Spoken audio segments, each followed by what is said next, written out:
പിന്നെ നമ്മളെല്ലാവരും പറയും ആരോഗ്യരംഗം ഭയങ്കരമാണ്, ഞങ്ങൾ ബഡ്ജറ്റ് പൈസ മൊത്തം കൊടുത്തിട്ടുണ്ടെന്നൊക്കെ കെ എം ബാലഗോപാൽ പറഞ്ഞത്. ഒരു പത്രവാർത്ത, പത്രത്തിൻ്റെ പേരും പറഞ്ഞേക്കാം, അല്ലെങ്കിൽ പിന്നെ നാളെ എന്നെ തെറി വിളിക്കല്ലേ. മാതൃഭൂമിയിൽ വന്ന വാർത്തയാണ്. മെഡിക്കൽ കോളേജിലേക്കുള്ള അടിസ്ഥാന വികസനത്തിന് 2024-25 401 കോടിയായിരുന്നു. 2025-26 ബഡ്ജറ്റിൽ 245 കോടിയായിട്ട് കുറച്ചു മെഡിക്കൽ കോളേജിൽ. അതുകൊണ്ടുണ്ടാകുന്ന സംഭവം എന്താണെന്ന് ചോദിച്ചു കഴിഞ്ഞാൽ oncology treatment, molecular diagnostic facilities, surgical robot, ഇതൊക്കെ തുടങ്ങണം എന്നുള്ള കാര്യങ്ങളൊക്കെ നിർത്തിവെച്ചു. അതായത് ഹോൾട്ട് ചെയ്തു. തൽക്കാലം പൈസയില്ല.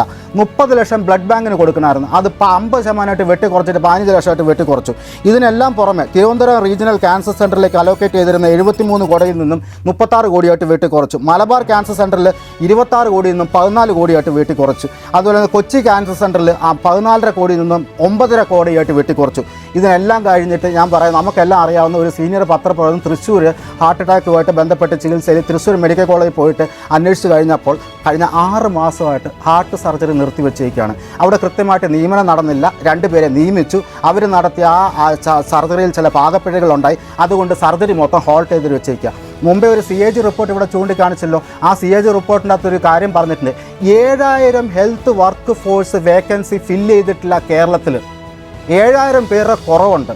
ഇനി അതൊക്കെ പാർട്ടിക്കാരെ വെച്ച് പിൻവാതിൽ നമ്മൾ നടത്തിയിട്ടുണ്ടോയെന്ന് നമുക്കറിയത്തില്ല. 7000 പേര് കുറവുണ്ടെന്ന് CAG പറയുന്നുണ്ട്.